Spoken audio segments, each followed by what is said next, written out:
Salaar movie 16వ రోజు మాత్రం 2.8 crores world wide collections రాబట్టి సంచలనం సృష్టించింది. ఎందుకంటే ఈ రోజుల్లో 17 రోజులకు గాను ఎంత భారీ కలెక్షన్స్ అంటే మామూలు విషయం కాదు. అలానే డుమ్కీ మూవీ యొక్క 17 రోజుల కలెక్షన్స్ అయితే 1,10,00,000 అని తెలుస్తుంది. అంటే ఎక్కడ చూసినా కూడా హోల్డింగ్ మాత్రం అప్పర్ హ్యాండ్ లో సలార్ మూవీదే కనిపిస్తుందని చెప్పడంలో డౌట్ లేదు. ఇది బాలీవుడ్కి అయితే ఒక మింగుడు పడిన విషయంగా మారిందనే చెప్పాలి.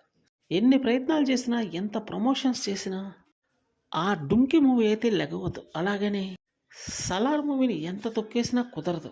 కలెక్షన్స్ అయితే సాలిడ్గా హ్యాండిల్ చేస్తూనే వస్తుంది. దీనికి తోడు ప్రభాస్ సలార్ మూవీ యొక్క ప్రమోషన్స్ స్థాయి పెంచినట్లయితే మాత్రం కలెక్షన్స్ కూడా అదిరిపోయే రేంజ్లో వచ్చిండని చెప్పడంలో డౌట్ లేదు. ఇటువంటి క్రిటికల్ టైంలో కూడా కలెక్షన్స్ స్టాండర్డ్గా రాబడుతుంది. కొత్త సినిమాలు వస్తున్నాయి, కానీ సలార్ మూవీ కలెక్షన్స్ అలానే ఉన్నాయి. కాబట్టి ఇంకొక వారం రోజులు అంటే సంక్రాంతి వరకు థియేటర్స్లో ఈ మూవీ ఉన్నా కూడా అట్లీస్ట్ 800 crores అవలీలగా రాబట్టే అవకాశం ఉంది. అంటే 1000 కోట్ల టార్గెట్ వేసుకున్నప్పటికీ అది పాసిబుల్ కాలేదు. కాబట్టి అట్లీస్ట్ ఒక 800 crores రీచ్ అయితే వరల్డ్ వైడ్ మంచి అచీవ్మెంట్ సాధించినట్టే లెక్క అని చెప్పాలి. మరి చూడాలి మరి.